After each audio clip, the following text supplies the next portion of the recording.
এটি একটি আঁকাবাঁকা প্লট, যেটি মাঝখানে দুই দিক থেকে চেপে গেছে এবং তার একটু আগে এসে সেগুলো দুদিকে ছড়িয়ে গেছে। তো এরকম আঁকাবাঁকা প্লটগুলো কিভাবে কালি করব সেই বিষয়টি আজকে আমরা দেখব।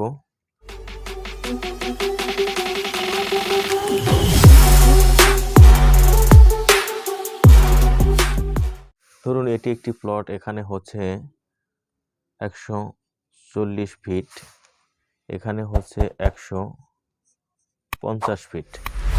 তো আমি উত্তর এবং দক্ষিণ বাহু ধরে নিলাম 140 এবং 150 ফিট।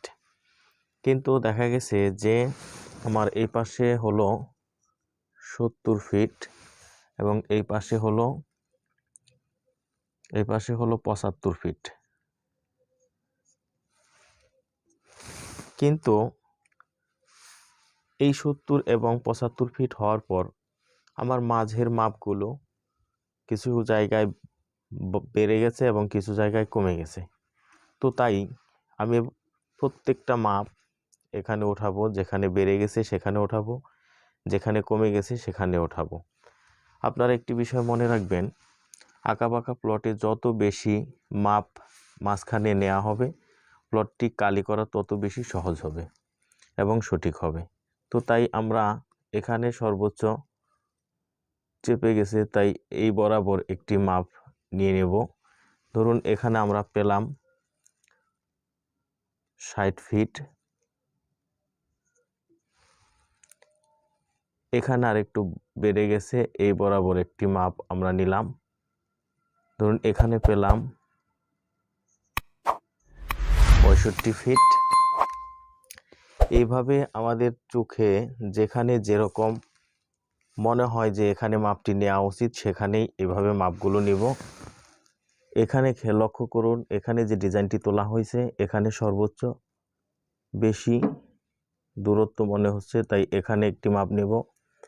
এখানে দেখা গেছে যে এই 75 এবং 70-এর থেকেও বেশি চলে গেছে, তাই এখানের মাপটা আমরা ধরে নিলাম 80 ফিট। তো ঠিক এইভাবে আমরা মাপগুলো নিতে থাকব। আরেকটু বিষয় লক্ষ্য করুন, এইখানে এই প্লটটি যে অঙ্কন করা হয়েছে এখানে একটু বেড়ে গেছে, এখানে ধরে নেন আপনার 78 ফুট। তো এইভাবে যেখানে মনে হবে যে এখানে মাপটা নেওয়া প্রয়োজন, এখানে ধরে নেন এখানে আছে আপনার 70 ফুট। এইভাবে যত বেশি পরিমাপ আঁকাবাঁকা প্লটে নেওয়া হবে, তত প্লটটি কালি করা সহজ এবং সঠিক হবে। তো এখানে আমরা নিলাম 1 2 3 4 5, 5টি জায়গায় আমরা মাপ উঠালাম এবং এখানে আরেকটি মাপ আপনি উঠায় নিতে পারেন, যেহেতু কর্নারটি একটু বেশি চেপে গেছে সেই কারণে। এখানে ধরুন আমি পেলাম 73 ফুট। তো এখন আমাকে কি করতে হবে, যে প্রত্যেকটি মাপকে যোগ করতে হবে এবং যতগুলো মাপ আমি নিয়েছি তত দিয়ে ভাগ করতে হবে। তো আসুন আমরা এগুলো উঠিয়ে ফেলি, যে কতগুলো এখানে আমরা মাপ তুলেছি। আমরা এদিক থেকে শুরু করি। প্রথমে আছে 70 ফিট যোগ 73 ফিট যোগ 80 ফিট যোগ 70 ফিট যোগ 65 ফিট যোগ 60 ফিট যোগ 78 ফিট যোগ 75 ফিট। তাহলে আমাদের লক্ষ্য করতে হবে যে এখানে আমরা কতগুলো পরিমাপ নিয়েছি।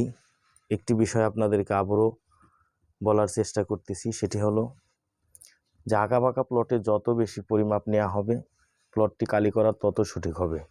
তো দেখুন আমরা কতগুলো নিয়েছি, 1 2 3 4 5 6 7 8টা।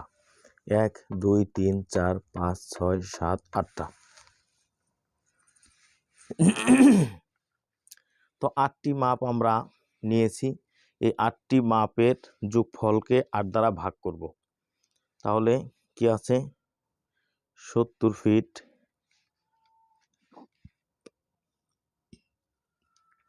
যোগ 73 ফিট যোগ 80 ফিট যোগ 70 ফিট যোগ 65 ফিট যোগ 60 ফিট যোগ 78 ফিট যোগ 75 ফিট।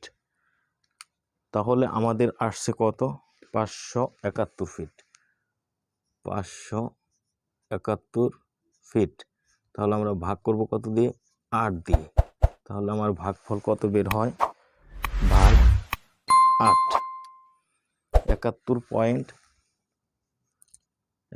ফিট দশমিক 375।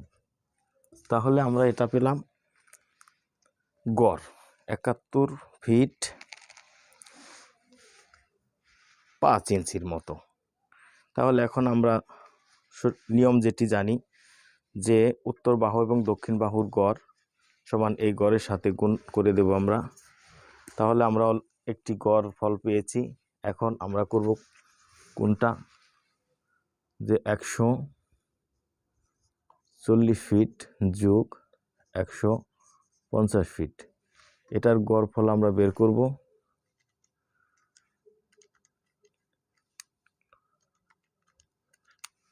(290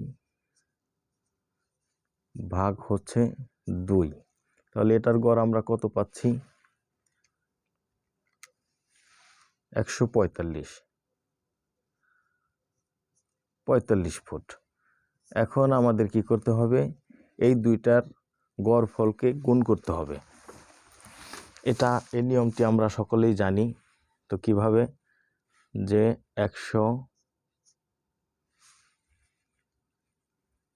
145 ফুট গুণ হচ্ছে এইটা 71.375। তাহলে আমার গড় কত আসে? 71.75। তাহলে আমার গড় আসতেছে 10,349।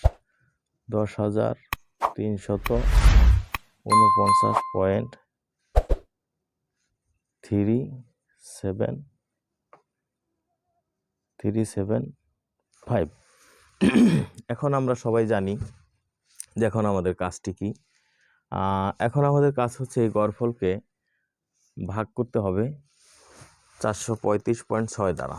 তাহলে ভাগ দিয়ে দাও 435.6। আর ভাগ করে যে ফলটি পাওয়া যাবে সেটি হচ্ছে এই প্লটের জায়গার পরিমাণ।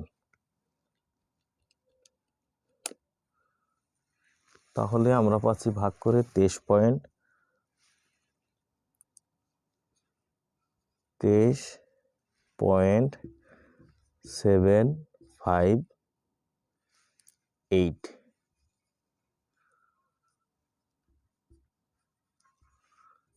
তাহলে আমার এই প্লটটিতে জায়গার পরিমাণ হচ্ছে কত? তাহলে আমরা এই আঁকাবাঁকা প্লটটিকে কালি করার মাধ্যমে জায়গার পরিমাণ পেলাম হচ্ছে 23.75 সামথিংস, মানে হচ্ছে 24.25%। এভাবেই আপনারা আঁকাবাঁকা প্লটগুলোকে কালি করে জেনে নিতে পারবেন যে আপনার এখানে কতটুকু জমি রয়েছে। তো আমি আবারও আপনাদেরকে যে বিষয়টি বলবো যে আঁকাবাঁকা প্লটে যত বেশি মাঝামাঝি মাপ নেওয়া হবে, প্লটটির কালি এবং জমির পরিমাণ তত বেশি অ্যাকুরেট হবে। ধন্যবাদ সবাইকে, ভালো থাকবেন।